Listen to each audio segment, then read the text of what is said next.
কাতারের রাজধানী দোহায় যুক্তরাষ্ট্র ও ইরানের মধ্যকার এক দফা পরোক্ষ আলোচনা শেষ হয়েছে। ১ জুলাই শেষ হওয়া এই আলোচনায় স্থায়ী শান্তির কোনো লক্ষণ দেখা যায়নি, বরং ২ সপ্তাহ আগে ঘোষিত অন্তর্বর্তী চুক্তিতে যেসব বিষয়ের সমাধান হয়েছে বলে দাবি করা হয়েছিল, এবারের আলোচনায়ও সেগুলোতেই বেশি জোর দেওয়া হয়েছে। আলোচনার বিষয়ে অবগত সূত্রের বরাত দিয়ে রয়টার্স জানায়, দুই দেশের প্রতিনিধিরা দোহায় ২ দিন ধরে বৈঠক করেছেন।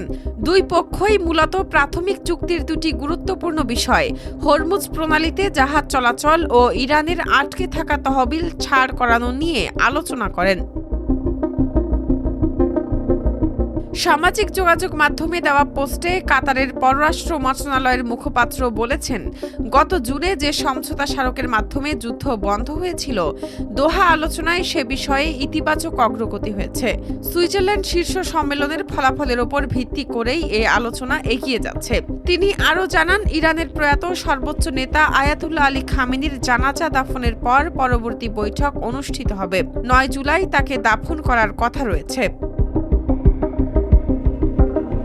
এদিকে ওয়াশিংটনে যুক্তরাষ্ট্রের প্রেসিডেন্ট ডোনাল্ড ট্রাম্প বলেছেন, ইরানের পরমাণু কর্মসূচি সীমিত করার বিষয়ে দুই পক্ষই এগিয়ে যাচ্ছে। তিনি সাংবাদিকদের বলেন, ইরানকে পারমাণবিক অস্ত্রমুক্ত করার কাজ ভালোভাবে এগিয়ে যাচ্ছে। তাদের মধ্যে খুব ভালো আলোচনা হয়েছে, এখন দেখা যাক কি হয়।